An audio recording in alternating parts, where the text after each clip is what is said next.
Hello, Jets fans. This is Jets Chaos. And hello, Steelers fans. It's still Jets Chaos. And we are here for Stadium Rant. And I recommend. We have. Oh, that was a little soon and weird. Anyway, as I was saying, I am representing Stadium Rant for JetsJoint.com. We're affiliated with Stadium Rant, and we are doing a New York Jets Pittsburgh Steelers preview. And I have insider David Whisler with me to represent the Pittsburgh Steelers. He knows everything about the Pittsburgh Steelers you could know. He is a tremendous NFL football fan and with a lot of knowledge. And we're going to have a great conversation about what we think is going to happen on Sunday, make our predictions. And for those of you that are listening live, watching live, we're not going to be very interactive with you because this is a podcast for the people watching or actually listening. But we see you and we appreciate you being here with us as well. How you doing, David? I'm fine. Thank you, sir. How have you been? I've been good. So now a lot of people, first, let's get your backgrounds. Like, where'd you grow up? Oh, yeah. How are you a Steelers fan? Yeah, born and raised 3 miles from Three River Stadium. Met all of the greats as a young kid due to family connections. Met Swan, Lambert, all of those, the whole 70s Super Bowl era. And then, been a fan all my life, fan of the game, fan of the Steelers. Obviously, right now entering potential a downward trend, but we'll see how it goes. So this is interesting because from our perspective, for most of us, there's some fans out there, obviously, there's different opinions, but most fans agree, like if you're a Jets fan and you've suffered as long as we have, that Pittsburgh is kind of like the argument of why we shouldn't go after big name free agents, why we don't re-sign guys that want tremendous contracts. We point to teams like New England, Pittsburgh, Baltimore, Green Bay as teams that have been able to sustain a winning tradition over a long period of time, that also we've seen let those kind of players get away rather than pay them tremendous contracts. So what I think is going to be interesting is I'm getting the sense already that we're going to have a discussion where we're sitting there trying to be an organization like Pittsburgh, but from what I'm sensing is you're not very happy with the direction of or where the organization is right now. Well, obviously losing, Hall of Fame quarterback Roethlisberger. Yes, he's been declining for years, but that's a big gap to fill. And Steelers organization has been. I actually have family connections with Kevin Colbert, who just retired. He's the Pittsburgh GM, by the way. But there were years where the Steelers held on to the old timers too long, right? In the late 70s and 90s, all of that loyalty. And before you know it, everyone's too old, not worth anything. And you end up with a decade or more of struggling to even make the playoffs. Right now, this is going to be Tomlin's first under 500 team, is my guess, in his tenure. And the question is, what do you do? What do you need to repair?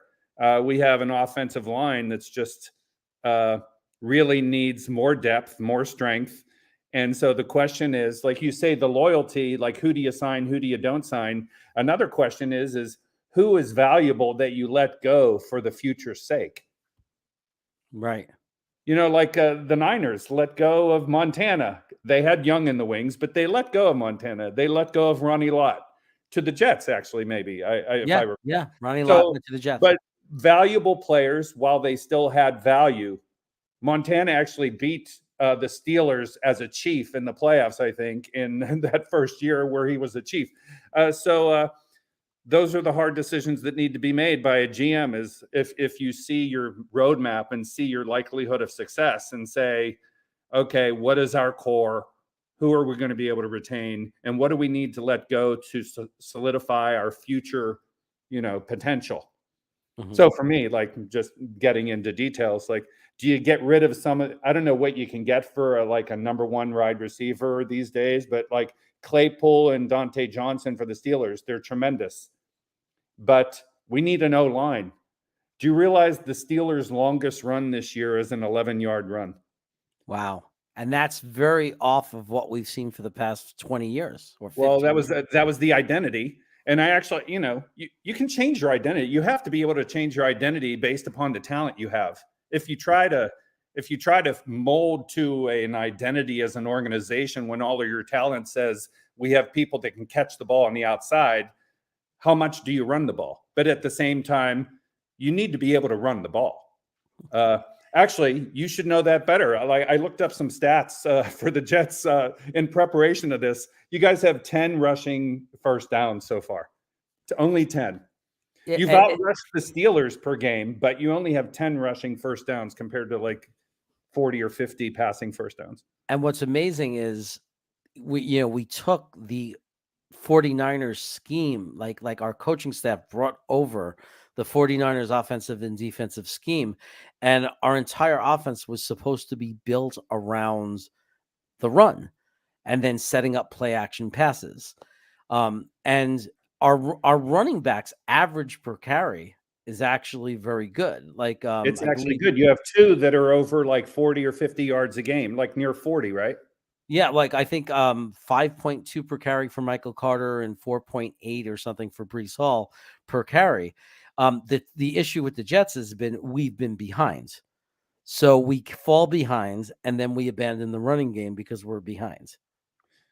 Well, actually, if you want my honest opinion for the weekend as far as Steelers Jets, avoid turning over the ball and you have a pretty good chance of winning.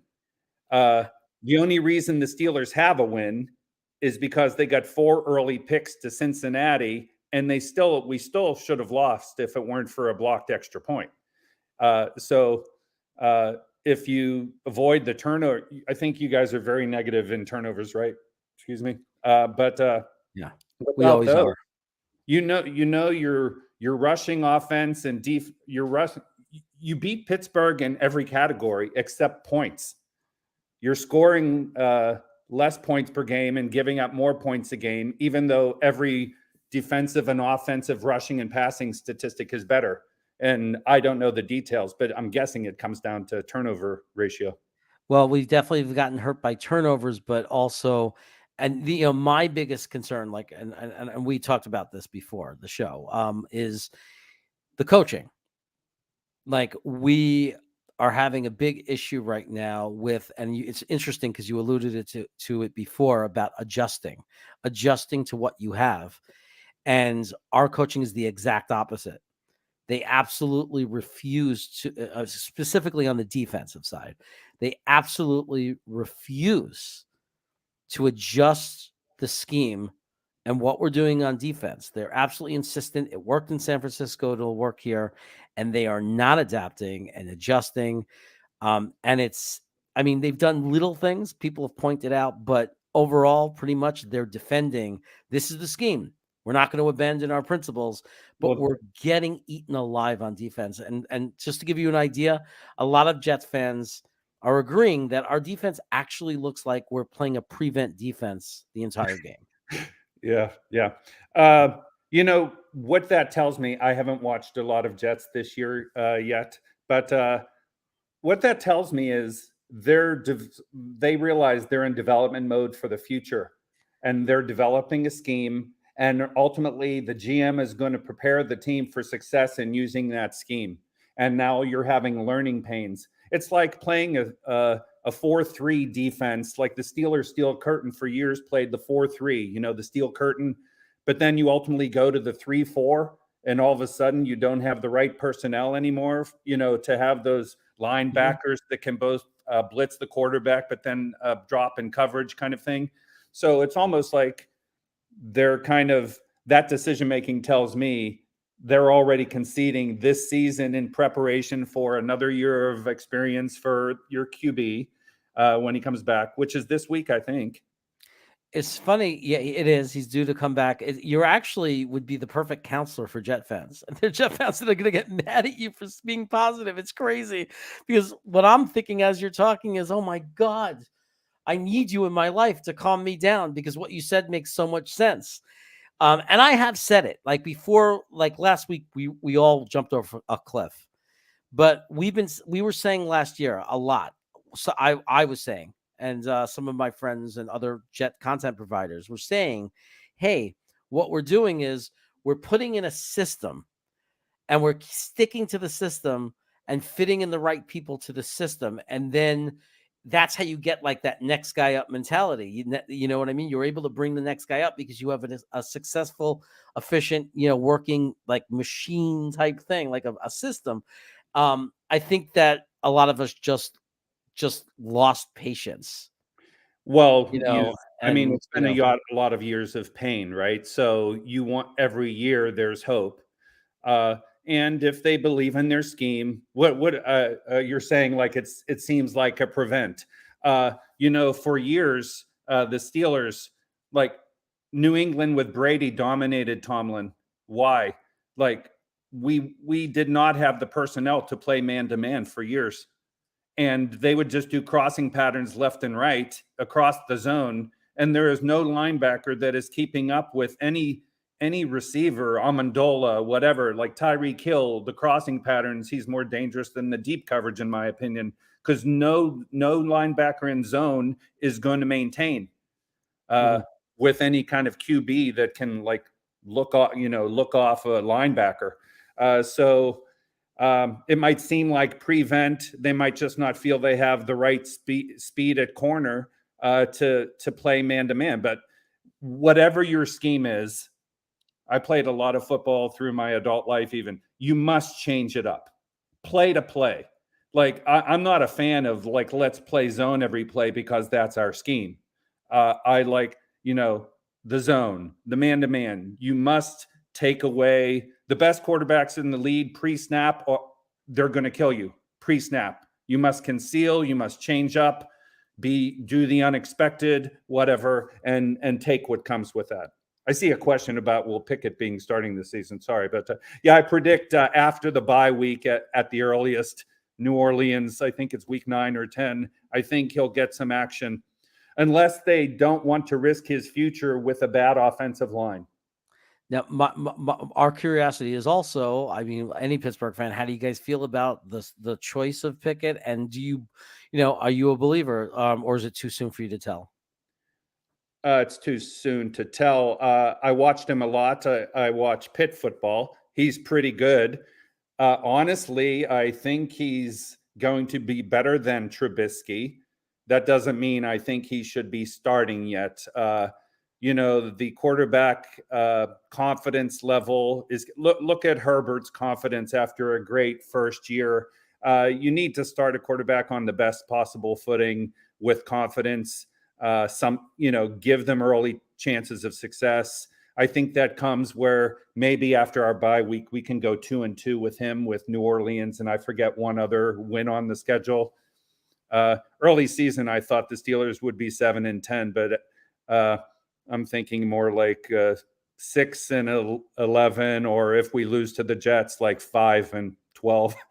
Wow, I really didn't expect, and I'm seeing it from other people too, like not just you, like in this past week since we've turned our head towards the Steelers, I didn't really expect the fan base to be this like maybe even realistic.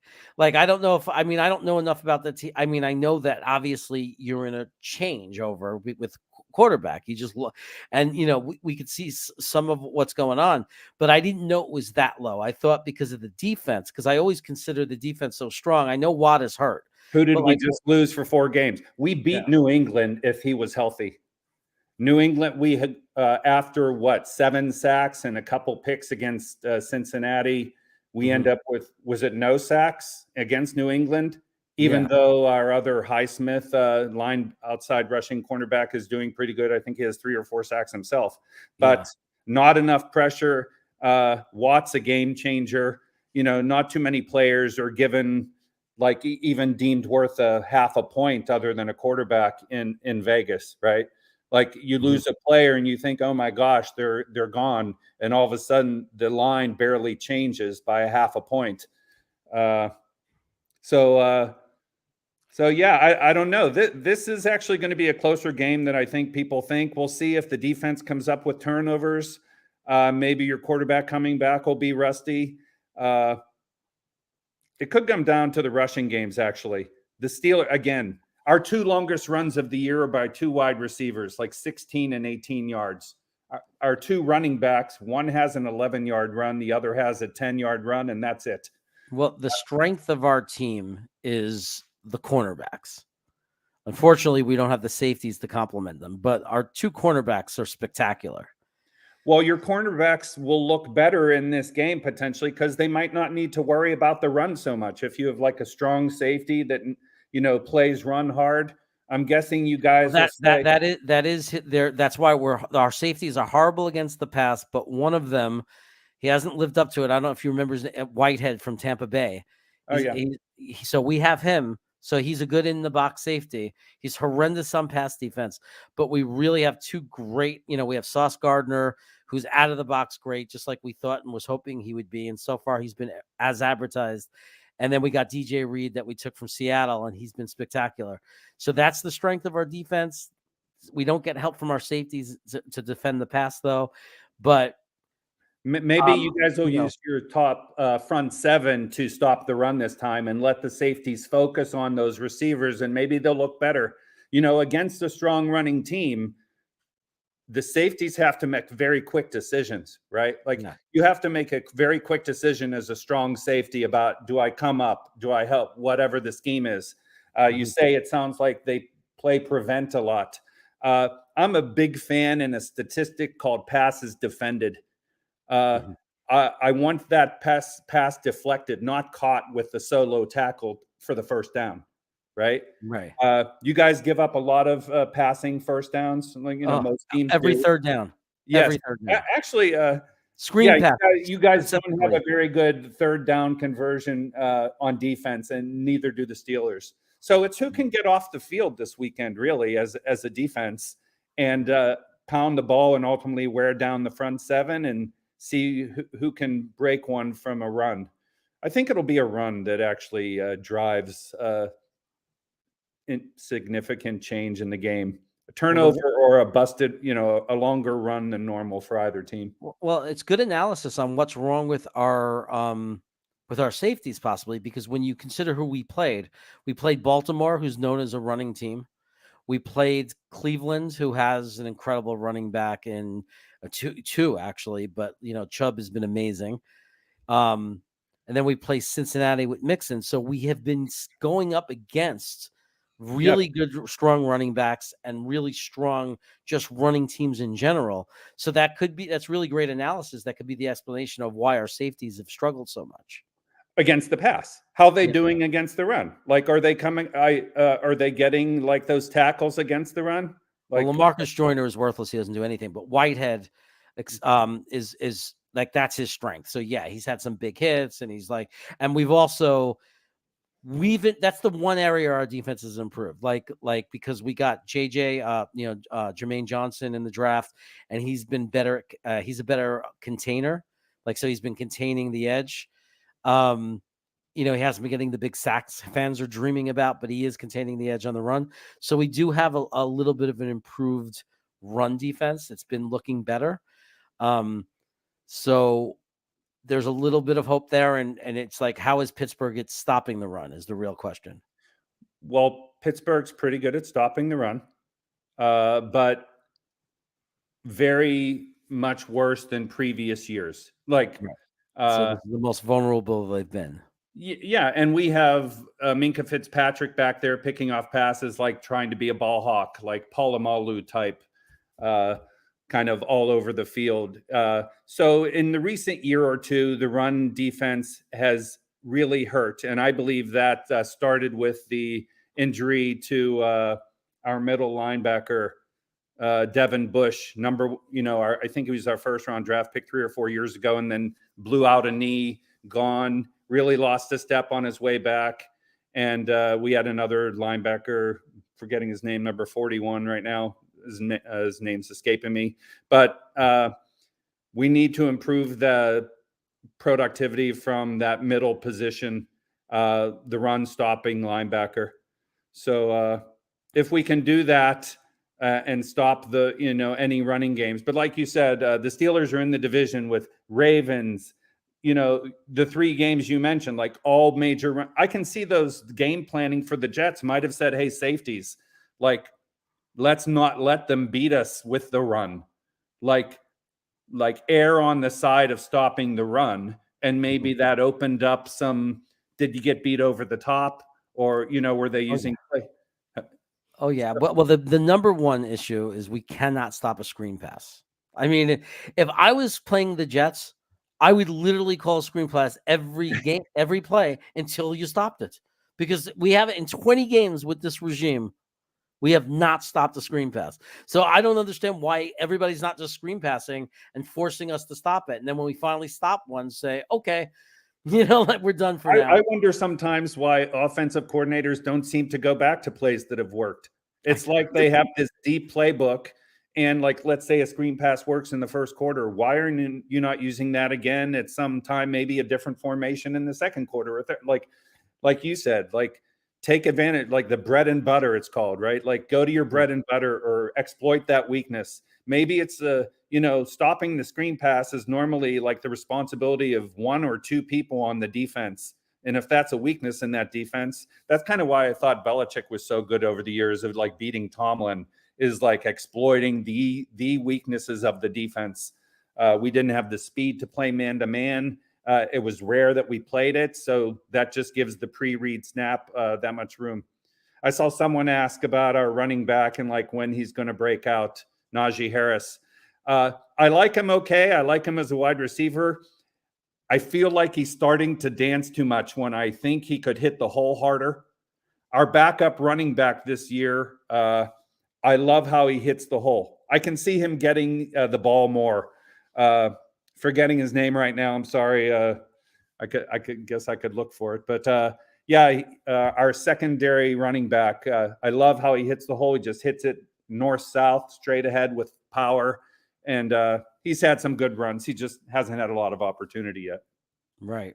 And like, look, obviously we're concerned about Najee Harris, but we understand that if the offensive line is not blocking well for him, I don't care who you have running the ball. It's like, I think maybe the only running back I really know in my lifetime that didn't need an offensive line was Barry Sanders. But aside from him, can I add, like, yeah. this could start a debate, but Barry Sanders is my number 1 back of all time. Okay. Like, I believe he was the best running back of all time. Because he had no offensive line and was still a superstar. Yes. I mean, Emmitt Smith had a lot of longevity and carries, but a great offensive line with a great QB and a great number 1 wide receiver and the tight end. And just, they had all the weapons, right, when they won 3 Super Bowls out of 4 years or whatever. But Barry Sanders, I wish he would have chosen to have a longer career in Detroit. I could see people, obviously there's always debates when you talk about the best of the position, but I don't think anybody can get mad or angry or flip out when somebody calls Barry Sanders the best running back to ever play. Like, I think that there are certain guys you could name and it's respectable. I'm definitely, that's why I brought it up, is, the only running back I've seen in my life that was able to succeed without an offensive line. To me, other than that, running back is a dependent position. It is completely dependent on the offensive line. It doesn't mean some aren't better than others and turn it into more yards and get more yards after contact. But at the end of the day, you're not going to be a Hall of Fame running back, and you're not going to be one of those guys that rushes for 1,500 yards and 12 or 15 touchdowns if you don't have a great offensive line. And I think Henry and Tyler, the 2 running backs that have put up amazing numbers the past 3 or 4 years, are living proof of that, because Tennessee and Indianapolis, up until this year, it's early this year, but up until, like, if we go through last year, have had excellent offensive lines. Oh, yeah. Certainly, I don't disagree with that. Yeah, I think in the NFL, the holes open quickly and close just as quickly. And you better be a decisive back. Le'Veon Bell was a rare exception where somehow he danced behind the line, just patiently waited for someone on the defense, a linebacker, to pick the wrong gap, and then he would exploit it. Franco Harris was another dancer, drove me crazy behind the line of scrimmage, but somehow he eked out 12,000 yards in his career. But again, we had the defense of all defenses, so got lots of offensive time, and then had all the wide receiver weapons also that people needed to worry about. So people just couldn't shut down only Franco Harris and not get exploited over the top. Barry Sanders, completely different story, right? Like, what did they have? And yet you still couldn't stop them. Yeah. It's interesting. We have we drafted the first running back out of this year's draft, Breece Hall. And he has, if there was any knock on him, he looks fine. And it looks like, he's going to be very special, possibly. And at least, at the very least, very good. His one thing is I would say it's a similar complaint and that's what we're saying he needs to learn, rookie coming into the league, is that this is not college. You cannot dance around behind that line of scrimmage. Mostly, sometimes we'll get proven wrong, right? There's the rare guys who could do it, but that's the big thing is we need him to be more north-south. And it's like, hey, all that talent, all that ability to change direction and accelerate, that's fine after you hit the line. Yeah. Hit the line, find the hole, and then change your direction, and then do your fancy schmancy and dancing around. But you can't do it in the backfield. You can't be looking for the 20-yarder every time. You must hit the hole. You hit it with an expectation of 4 to 5 yards, and then maybe you get 2 yards after that first contact or more. Yeah. But that's it. And if you're dancing, after gaining 1 or 2 because you're hoping something will break open, it's the rare talent that has that vision.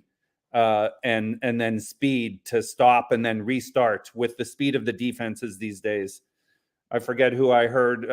Dallas's new defensive phenom that has 4.3 speed himself, number 11 for Dallas.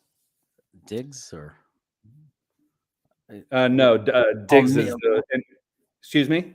You talk about Parsons? I'm sorry. Yeah, I didn't hear Parsons. Okay, Diggs had the incredible pick, by the way, in the game, like getting his hands under the ball for Dallas. If you watch the Dallas Giants, he gets a lot of picks. That guy is an. I know this was his first one this year, though. But like I swore that bounced off the turf. But you look like he has both of his hands right on the turf under the ball, and it bounces off his hands. It's incredible. Look. I mean, their defense is special for sure. So we're coming up to this week. We talked about the run. I got to say, one of the things that's kind of a wild card for the Jets is Zach Wilson's return, because he was definitely progressing and getting better as last year went on. If you compare his first 5 games to the last 5 games that he played of the season, because there was some injury in between, it's night and day. But it wasn't like he was lighting up the league those last 5 games. He just got more efficient. He became a better game manager, and he wasn't turning the ball over. He wasn't making mistakes anymore. He wasn't losing the game for years. Exactly. He was keeping us competitive, and he had what you want in a rookie. He had moments of flash. Like there were some moments where he flashed that were like breathtaking. It was like Patrick Mahomes, Josh Allen type of flash.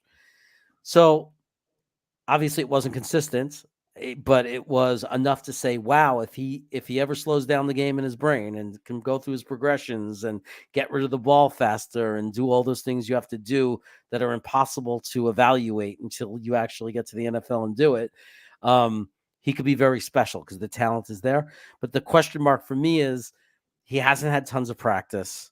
He's been getting over this injury. He's been hurt for 5-6 weeks with the knee.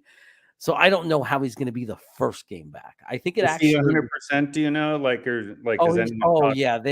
They were so conservative because why not? We're not a Super Bowl contending team. Like we're a team of building for the future. So they were super conservative. That was the big thing. They waited until they knew he was 100%. I actually think the one advantage of him coming back this game is being on the road is actually, I think, in this case, a good thing for him.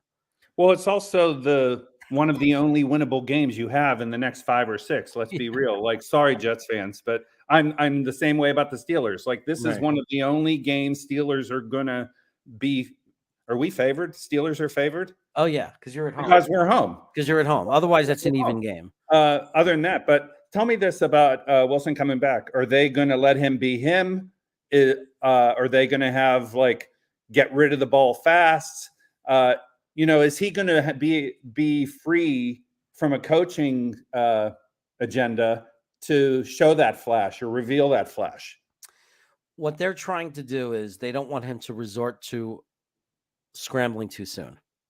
Now, they might have to adjust that because they have no left tackle. We're literally if we had Watt in this game, I would be worried, and I'll bet you they wouldn't have brought him back this game. Maybe it's possible. Watt is a game changer. I am high on Pittsburgh defense, even though we can't stop the run. And now that we don't have Watt, half of our sack productivity goes out the window. I think you are going to focus a lot on running the football. That's what I think the Jets can do to win this game and make sure the Steelers can stop that run. And then you don't have, Minkah. Unfortunately, Minkah Fitzpatrick, I think, is our second highest tackler from the safety. So you'd like to see a little more tackling from the linebacker core. I think our top guy is a new guy, Miles Jack, who I like. He seems to be a little bit of a ball hawk, but we'll see how it goes. Yeah. Hey, might need to go to the Steeler bar for this one. There's a local Steeler bar, right? Oh, that's cool. Local, big fan base there. Look, I think this game, the Jets would love to establish a run just because it would take a lot of pressure off of Zach, obviously, but also it would make up for our weakness at left tackle for pass, blocking.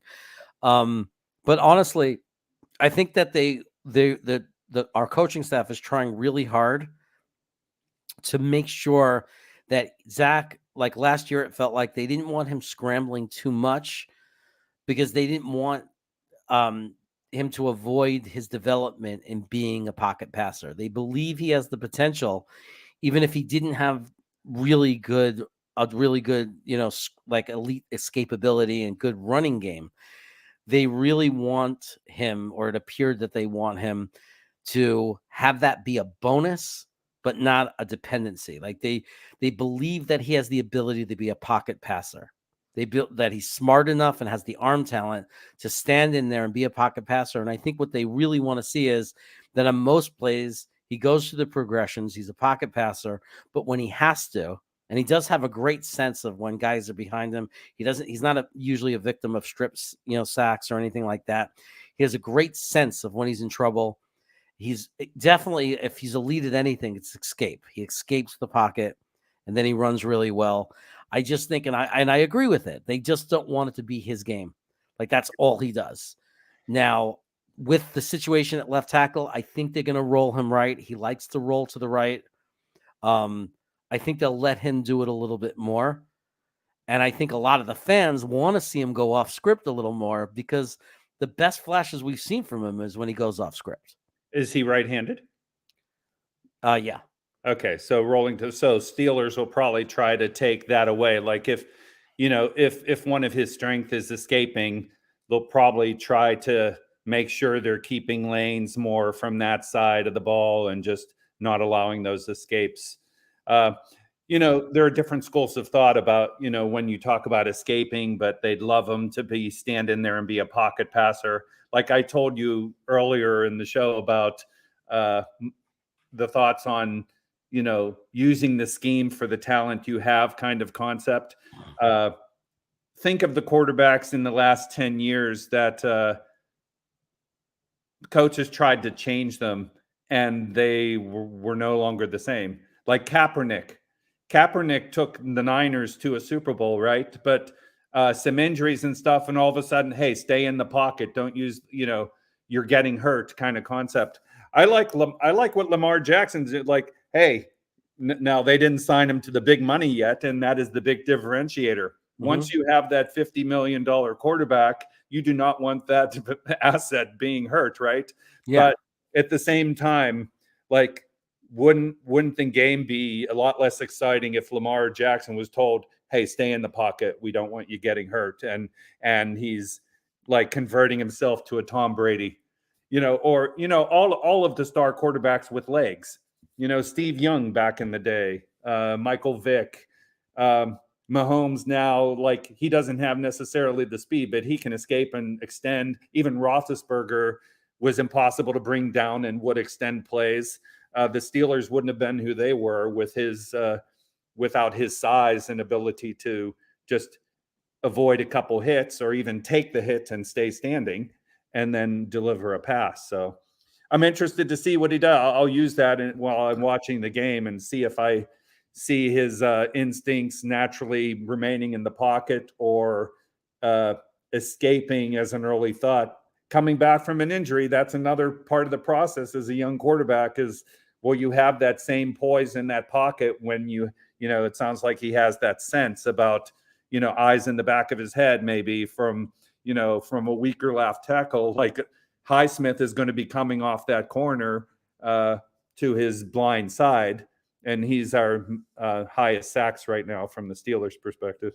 Yeah, we're worried about him. We were just talking about that in my show, my Wednesday show, that, hey, just because Watt is out, watch out, because we're wondering if we're going to put a tight end on the left side to help, or if we're going to, and we were very frustrated last week because we brought in this backup left tackle, a guy you never want to play, a guy we question why he's even on the roster.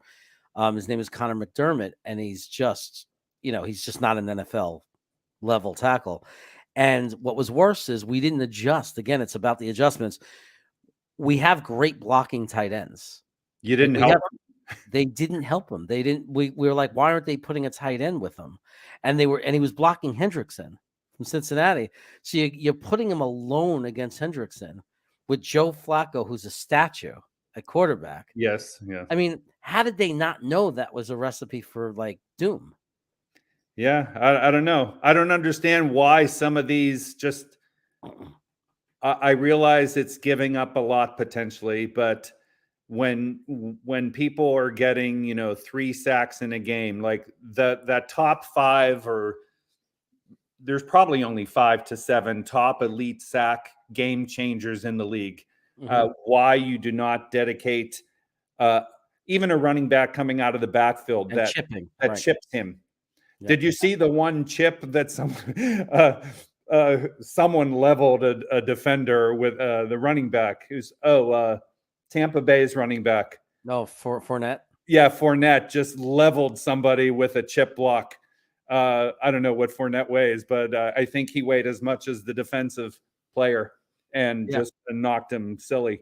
But yeah, you got to help. You got to chip tight end, running back, and it's not like the running back isn't still going out on a pattern as a check down.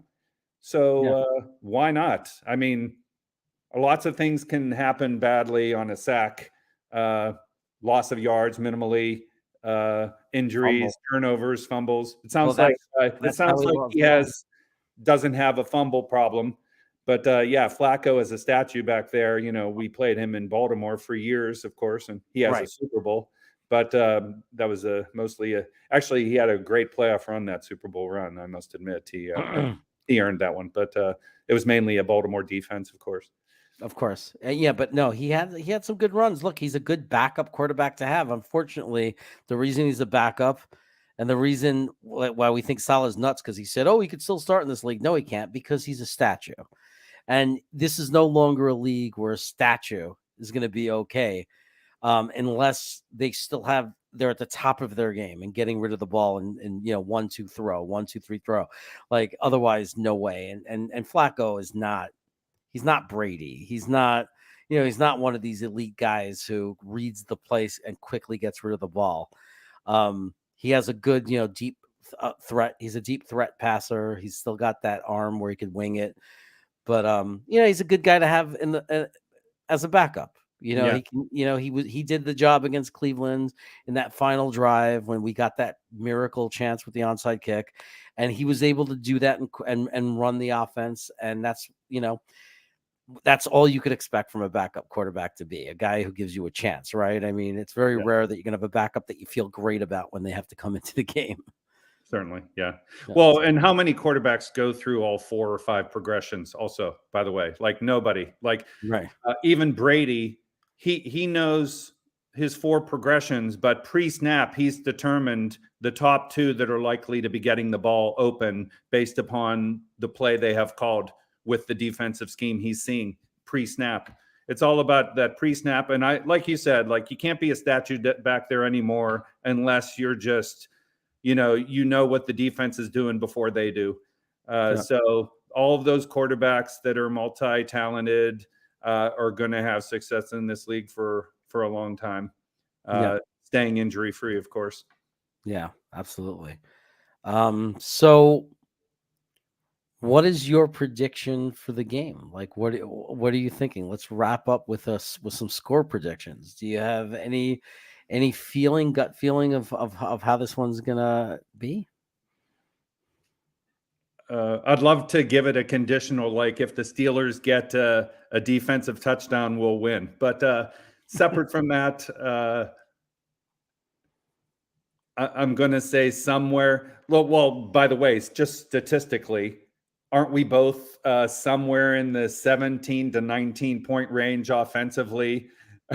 Like I forget what it is, but so if we're each in that range, I know it's a small sample size of 3 games, but 21-17, it sounds like a high score or like the maximum we're going to hit between the two teams, unless there's some kind of defensive explosion. And then, if someone gets a quick 2-score lead or something, and then starts, like you said, into the prevent defense that prevents winning kind of concept, and lots of yards get exchanged. I'll say 20.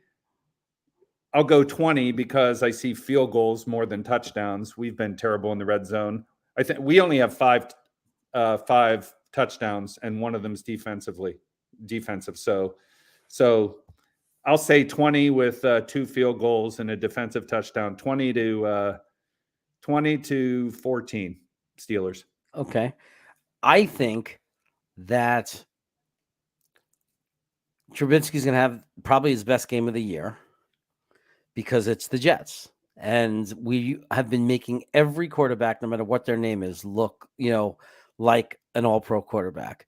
But I do think that Zach is going to, I think because he's on the road, it helps him, because I believe it or not, I think he has now he has to learn how to play home games. He gets too pumped up for the crowd. Something's up with him. He doesn't play as well. I think it's actually going to be like the weird, twisty, not what you expect thing. I think the Jets are going to win 31-27. Wow, that's a lot of points. Yeah, I think Pittsburgh's going to score points because we can't stop anyone. But I think Zach is going to, and it's just a gut feeling. I just think he's going to come back. I'm having, off of last year, the way he ended the season. I think they're setting the stage. I feel like a stage is being set for. And just so you know, behind the scenes, I'm a big Zach guy, so I'm not giving up on this dream. I just think came back though. I feel like it's going to be. I'm worried about it, but I just feel like it's going to be his breakout game. I feel like it's like, here I come to save the day, and Zach is going to come in and give us the excitement of a quarterback who could win a shootout. Jets win. I think if the Jets win, it's just a very strong running game that somehow comes alive. Yeah.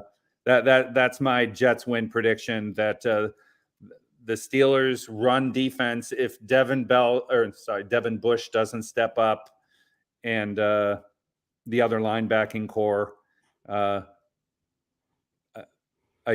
you have a tandem. I know you don't have. You're not running the ball over 100 yards a game, right? As a team, No. The Steelers are not either. We're way below you, but you have a tandem that are both near the 40 yards a game mark, if I recall. Yes. And so if you're able to go between those two guys and they each pound out 40 and then a couple other things, but for us to run the ball, we've been using wide receivers, and we'll see, if your corners or safeties are able to keep up with those jet sweeps. I don't see that high scoring game that you're seeing, but your Jets better than I do. We'll see.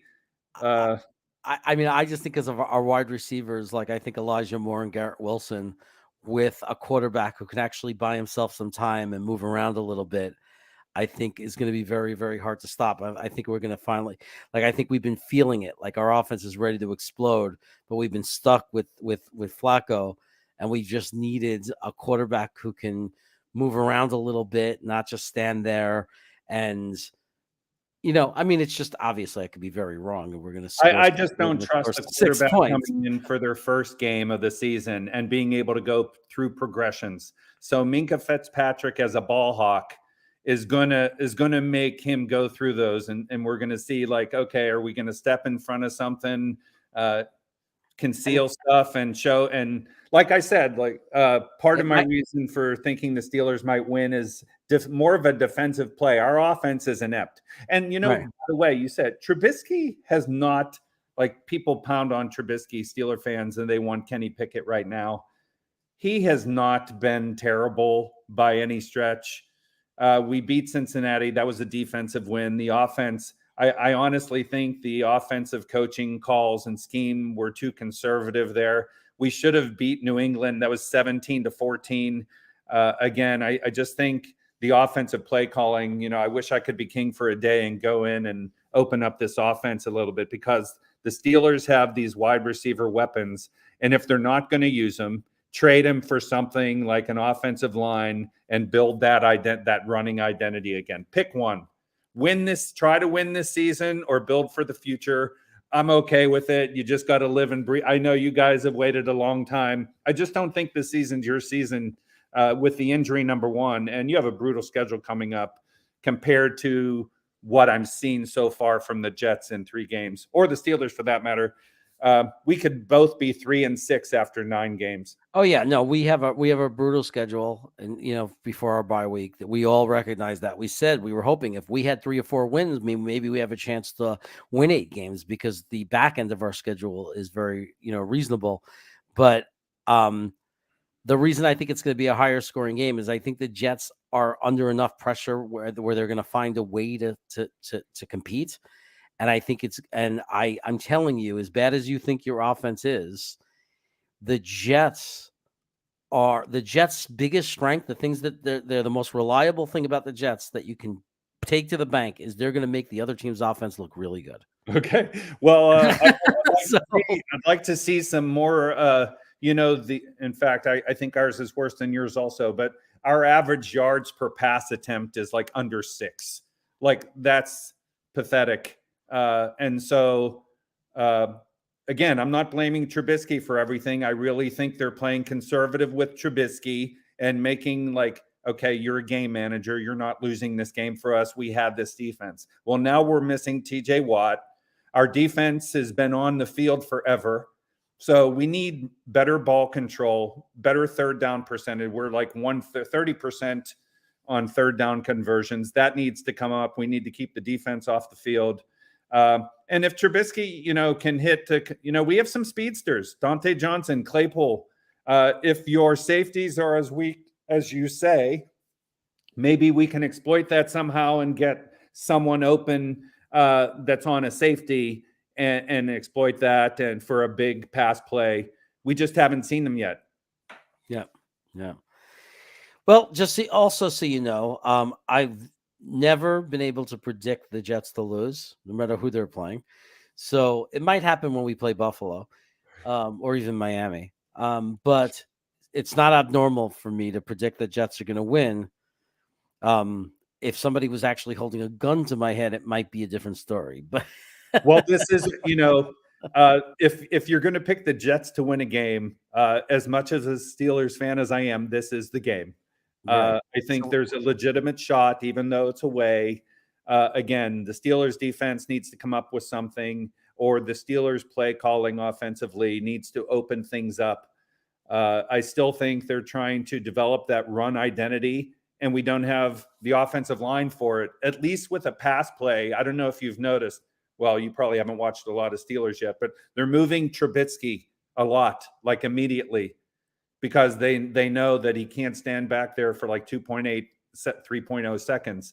So at the beginning of the snap, he's already rolling out on a 5-yard out or 7-yard out play. And he's very, one of his strengths is very good on the run. But we need him to sit back there in the pocket on a 7-step drop and hit one for 40 yards over the top to one of these speedsters and free up, get these defenses to back up.